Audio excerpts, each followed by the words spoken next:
हिंगबघा नांदेडकर आज पुण्यातला तिसरा दिवस. आम्ही जिथं राहत होत्या तिथली आठवण राहावं म्हणून ती कमान घेतली आणि माझ्यासोबत आहे माझी लाजाळू मैत्रीण, जी की कॅमेरा शाय आहे. तिला कॅमेऱ्यात यायचं नाही कारण की तिचं म्हणणं आहे की किती सुंदर दिसली तरी सुंदर दिसत नाही.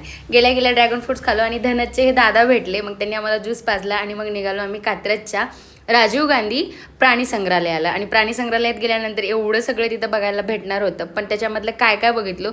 गेल्या आधी आम्ही घेतलेलं ड्रॅगन फ्रूट्स खाल्लं बसून आणि नंतर मग माकडं, ह्या माकडाचं इतकं नवल करत होते लोक. आम्हाला तर काही नवल वाटलं नाही कारण का रोजच बघतो.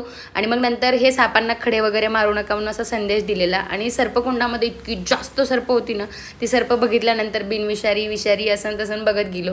त्या सापांना बघून किसळ येत होती आणि त्या सापांना बघून चांगले वाटत होतं, पण ती सापं एकमेकावर अशी पडली होती की बापरे बस सांगू नका. आणि माणसांची तिथल्या वेगवेगळे काहीतरी असे हे नाटकं चालू होते, आनंद घेत होते एकंदरीत. आणि त्यानंतर मग सापांबद्दल अशी माहिती तिथे दिलेली होती. त्यानंतर सगळ्यात घातक आणि सगळ्यात विषारी साप म्हणजे आम्ही तिथं घोणस बघितला आणि घोणस एकदम शांत पडलेला होता. बहुतेक त्याला भूक लागली असेल, त्याचं पोट पाठीला गेलं होतं. आणि त्यानंतर माणसाला गिळणारा, लेकरांना गिळणारा सगळ्यात डेंजर म्हणजे आम्ही बघितला अजगर. आणि नंतर उंदीराबद्दल थोडी माहिती लिहिली होती. त्यानंतर सगळ्यात डेंजर बघितली ती म्हणजे मगर वगैरे. आणि जात असताना मग आरसा थोडा बघितला, तिथं रंग बदलणारा सरडा बघितला. मुळामध्ये रंग सरडा बदलत नाही तर माणसं बदलतात, फक्त सरड्याचं नाव बदनाम आहे असा आम्ही व्हिडिओ केला. तो काही टाकला नाही, पण मुळात हे सत्य आहे की माणसं रंग बदलतात, सरडे बदलत नाहीत. आणि सरडे बदलत असतील तर ते निसर्गाने दिलेलं नाव आहे, पण माणसांचे वेगळेच रंग असतात. पण असो, मग वेगवेगळ्या कलरचे वेगवेगळे साप बघितले. मगर बघितली. मगर अशी सांडसारखी पडली होती पण हेल्दी होती. तिचं डाईट वगैरे असं चर्चा करत मी आणि माझी मैत्रीण पुढं जात राहिलो. सगळ्यात जास्त जर आम्हाला काय बघायला मिळालं तर साप. आणि मग नंतर ह्या दोन्ही अजगरांना नवल वाटत होतं की ही माणसं आम्हाला का अशी बघतात म्हणून ते मान टवकारून आमच्याकडे बघत होते. मग नंतर असं सुंदर निसर्ग, पाणी वगैरे सगळं तिथं बघितलं.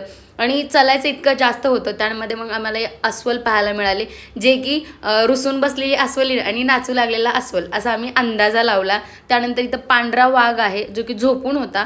आणि पांढरा वाघ आम्हाला काही म्हणजे उठला नाही, दिसला नाही, असं काही झालेलं नाही.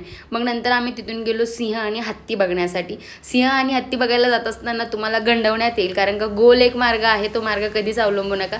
सरळ जात राहा आणि सरळ गेल्यानंतर तुम्हाला वेगवेगळे प्राणी पाहायला मिळतील. त्यानंतर इथं आम्ही हायना बघितला विजय थालापती यांच्या मूवीची आठवण झाली.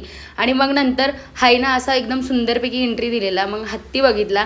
हत्ती बघत असताना तिथे एक लहान मुलगी होती जी माझ्या क्लेचरसोबत खेळत होती कारण का क्लेचरवरती फूल होतं आणि ती फूल घेण्याच्या नदामध्ये केस ओढत होती. तिच्या पप्पांना आणि मला दोघालाही नवल वाटलं. आणि असे प्रसंग येत राहतात, त्या प्रसंगाचा आनंद घ्यायचा, अनुभव घ्यायचा आणि पुढं चालत राहायचं. आणि मग गेलो आम्ही सिंहाकडे. सिंह त्या कोणत्यात बसलेला आहे, फार दूरवर बसलेले होते. सिंह काही दिसत नव्हता, मधातच जांभळी देत होता. दुपारची वेळ होती, कदाचित आपल्यासारखंच निवांत झोपलेला असेल असा विचार करून आम्ही तिथून पुढं निघालो. पुढं गेल्यानंतर झोपलेला वाघ पांढरा उठला नाही पण हा पिवळा उठला आणि आम्हाला पाहायला मिळाला. त्याचं तोंड इतकं मोठं होतं की आम्ही दोघीजणी बघून चकित झालो. आणि मग नंतर काय, तो वॉकिंग करत होता, मजा घेत होता, आनंद घेत होता आणि सगळ्यात मोठी गोष्ट म्हणजे गवत खात होता. हे सगळं बघून पुढं गेलो. पुढं गेल्यानंतर इथं बिबट्या बसलेला होता आणि ते बिबट्या पाहिला. मग बाहेर येताच आम्हाला भूक लागली होती, थोडासा फराळ केला, ज्यामध्ये पुलाव खाला. आणि दुसरा पार्ट नक्की येईल तो बघा.